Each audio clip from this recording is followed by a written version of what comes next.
Clint Cosgrove, Rivals.com, here with the head coach of maybe the hottest team in the land, Coach PJ Fleck of Minnesota. Coach, thanks a ton for coming on, and congratulations on the early success this season.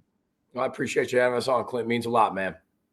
Yeah, it's big time. So I know a lot of people want to hear about, what's going on today, but I want to talk about how you got to where you are today. And a lot of that is, you're the culture master. And, it started at Western Michigan. So can you walk me through how you got that first job and how you established the culture of winning, the culture of elite, and how it led to your job at Minnesota today? Yeah, it's going to be a pretty long answer, but we'll cut it up as short as we can here. First of all, I've worked for some amazing people. My dad killed bugs for a living. My mom was a teacher's aide. I taught sixth grade social studies, and I have an elementary education degree. And so I thought I was just going to go into teaching. And it's amazing how your life just kind of happens. And you look back on it, you're like, okay, that's exactly why that happened. But I was fortunate enough to play for a great coach in Joe Novak, and then play in the NFL under two coaches, Dennis Erickson and then Mike Nolan. And Mike Nolan cut me. That's why I wear a tie on the sideline, because he said, listen, you're a horrible football player. You need to stop. And this is my third year. And then I get hired as a GA by Jim Tressel, who also wears a tie. So the person that said, stop playing, you'd be a great coach, and the person that actually said, hey, I want to hire you on my staff, both wore a tie. And it was within about a week of each other. And that's why I actually wear a tie, because without those two guys, I would never have been a head coach. And so you kind of go through as an assistant. And then I'm with Greg Schiano in Tampa Bay as a wide receivers coach. And I get a random call from my agent. And I really, you don't really have an agent, some guy that just wants to represent you. But I've known him forever. His name's Brian Harlan. And he's like, hey, I got a call about, the Western Michigan job. Are you interested? I'm like, Western Michigan, the Mid-American Conference? Absolutely. Played in the MAC. And Kathy Beauregard was her name. And she was looking, she actually pulled her players. She was looking for somebody that the players could connect with, had NFL experience, who was youthful and energetic, and all these things. And she basically described who I was. And I had no head coach background, right? So I'm 31 years old in Tampa, and I'm doing this interview. And literally, she flew down to Tampa, did an interview, and this, 3-hour meeting that was supposed to last 3 hours ended up being, 6 to 8 hours, and being almost hired on the spot. And, I remember having to get permission from Coach Schiano. We did it at a weird hour because it was third down day, and I had to get my responsibilities done and still go interview. But it was just a perfect fit. And she asked Jim Tressel. She called Jim Tressel and asked, who do I hire? And Jim Tressel told her, go look at PJ Fleck. And again, you work really hard for the people that are around you, because they create our plan A's. And my plan A, right, as an NFL player, didn't work out. But my next plan A, not my plan B, but my next plan A happened to be better than me being a player.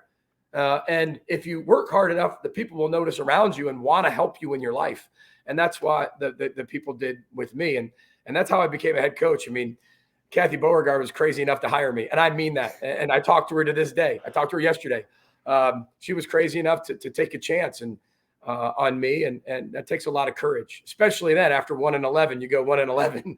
I'm not so sure she was very confident in that decision after year one, but the wheels were already in motion.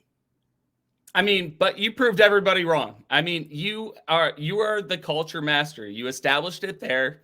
You flipped that program around. Oh, it seemed like overnight. These things take time, though. You go to Minnesota, you make things happen there.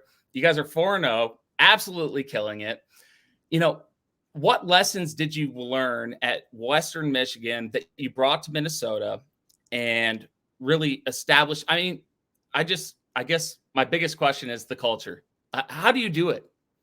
Well, first of all, you got to let your hair go. You can't hold on forever. You got some nice hair there. I don't have that. Hey, that's people always say, how hard was the turnaround? I said, do you see this? I came here with a full head of hair. You see that? But here's what I'll say on that. But first, you have to define culture. We live in a world that's going to tell us what culture is, and everybody has their opinion on it, right? Culture we define as simply connecting people. That's what cultures do, right? When people are involved in some type of culture, they have their own way of connecting everybody. We do academically, athletically, socially, and spiritually. And I'm not talking religiously. I'm talking about believing in something bigger than you. And that's all that means. But you've got to define culture. And I remember after 1-11, we had all this stuff, but I had no cultural way of organizing it. And so I was like, I got to name the culture. I have to name it. If we have a certain way of connecting people, we have to name it. So we named it the hyperculture. And it's the how, yours, process, result, response. And everything we do fits into that, HYPRR. And so I have a different way of connecting people than another coach, but we all have our own cultures. Everybody does. You can, and I'm not here to prove to other people that I can do it. I'm here to prove to myself that I'm exactly who I say I am. And I want our players to do the same thing. We're not here to prove that we're a ranked team. We're not here to prove to anybody else. We're here to prove to ourselves we are who we said we were in January. And that's all we focus on. The external noise goes down. The internal voice comes up and gets louder. And if you got a team that can do that, no matter what sport you're in, you can have a chance to be successful. Now, the lessons I learned from Western Michigan is very easy. Don't sacrifice what you really want down the road for what you want right now, which is way harder these days because coaches are getting fired within 1 year, 2 years, 3 years. It's harder. So you got to be all in on what you believe and how you believe it. And you got to be willing to go down your own way. Bill Parcells said it back in the 70s. Winning coaches get fired and losing coaches get fired. So you got to do it your way, and you have to be you. You know, I don't try to be different. I don't try to be somebody that I'm not. I'm just me. And maybe that's why it stands out or people say what you said, but I'm just myself. And that's why it's so easy to be that. And it's so easy to run our culture that way because it's us. It might not be you. It might not be for you.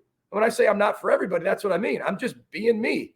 And every single person isn't for someone else, or we marry everyone.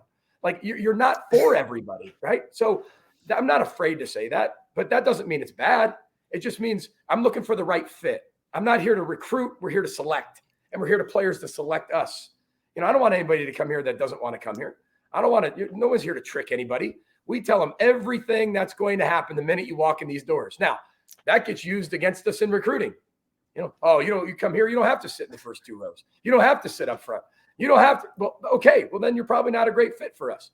But we have expectations that way. And I'm not afraid to share those with our recruits so they truly see how we do things here, how they see practice. So don't sacrifice what you really want down the road for what you want right now.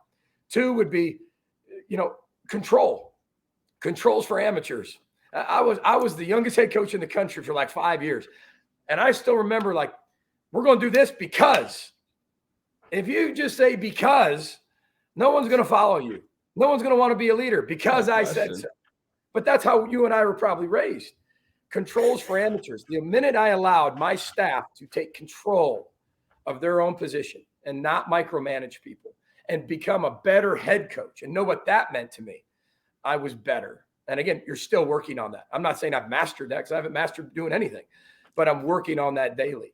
3, everything either affects or infects the program. And that's the choice of what you get to allow in. And then the external versus internal is massive to us. So those are 4 things that I've really kind of taken with me from the Western Michigan days to Minnesota and learning more and more by the day at Minnesota. Man, I mean, you have me fired up just from talking to you. You actually recruited my brother. I don't know if you remember it way back in the day. You were at Northern Illinois. You were one of his favorite coaches that recruited him. He still talks about you to this day. I get fired up listening to you talk. I can understand why people would want to play for you. And I know a number of your players, and some very highly recruited, others not. How do you build an elite program with what some would say, high-level recruits, a couple of them, but mostly guys that you have selected, that you guys have evaluated and believe in, and you can compete with anybody because of it? Well, first of all, we're all looking for fit. It's all about fit. It's all about what people value. We want better people, not better players. If you're a better person, listen, we want good football players, Clint. I mean, you know that, right? If you play tennis and you don't play football, I'm probably never going to meet you, right? But if you're a better person, you're going to make yourself a better player. If you're a better person, you're going to be a better student because you're going to be willing to do all the unrequired that's necessary. Everybody gets the equal time to be able to coach and be with your team. But then it's the unrequired. Are they willing to do that? Does there have to and want to match Whatever I have to do I want to do it? I probably don't work with lazy, and lazy doesn't work with me. We probably don't get along, and that's okay. We're not perfect in recruiting, but we're looking for the right fit. We're looking for, we call them nectons, Nektons, right? Always attacking, never full. Great white shark is an ultimate nekton. Love their life. They don't have to have a perfect life. One of my first questions to a recruit is, tell me about your story from birth till now and the hardest thing you've been through. Go. Because that's what I'm getting. I'm getting your story. Wow. I might not be the biggest, fastest, strongest, but I played in the NFL and I had no business being there. But I got the most out of myself. I have no coaching connections. I didn't come from a coaching family, but I worked really hard and got myself around the right people who could make me a really good coach, or some consider a bad coach, whatever it is. But I got around the right people. And we have incredible people inside the organization who actually care about our organization and want it to flourish and grow and know exactly what we're looking for and how we're looking for it. And we're not afraid to say no. And we're not afraid to say this isn't going to fit and this isn't going to work. Because again, when I say I'm not for everybody, I think people take that completely wrong, that there must be something wrong with me. Not everybody's for everyone ever in the entire world. Question. So we do well with the people that fit what we do. You do not have to have my personality to play for me. Play with us. But you better have an internal drive, because the people that are leading this organization, our best players are our hardest workers. Our best coaches are the hardest workers, and they're all overachievers. And if you're not an overachiever, you're probably going to struggle seeing why we do the things we do, because our players and coaches can always ask me now, why do we do that? And you'll always get a reason. We don't do anything that isn't for a specific reason. We don't do it because, right? And so we're looking for that. Man, I love it. I love everything that you have said. I know you're a busy man. I don't want to take up too much of your time. We'll finish with this. But, I mean, you guys are a legit contender for the Big Ten title. What is next, Coach Fleck? Listen, this team is so fun to coach, and I said this since January, because whatever you put in front of them, they knock it down. This is the most connected football team I've coached, maybe ever. Very comparable in terms of the connectivity to that 2016 team at Western Michigan, a connectivity, right? But these are incredible young men, and they truly attack the week as its own one-game championship season. And everybody says that, but can you truly drown out the external, raise the internal level, the expectations from within, not from the outside, of truly culturally keep changing your best and keep wanting to do it for each other? And that's what is next for this team. This team has to find a way to execute this game plan for Purdue better than we've executed any game plan. It's not about being better than we were last week. It's about what can we improve in individually that can add value to the team collectively.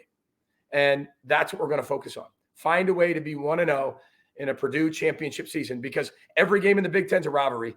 Every game in the Big Ten is a big-time game, and it all matters. And we've got enough guys on this team that are playing for us that have been through the highs of the highs and the lows of the lows, on the field and off the field, and they know what that looks like. And so I just expect their best, like they expect our coaches' best, and we're going to give that to them. Awesome. Well, I'm fired up for you guys. Congratulations, Coach Fleck. Thank you so much for coming on. Can't wait to watch the rest of the season. Like I said, you got me fired up just from talking with you, but best of luck this week and the rest of the way. And thank you. I appreciate it, Clint. Row the boat, Sky Ma, go Gophers, man. Thanks for having us on.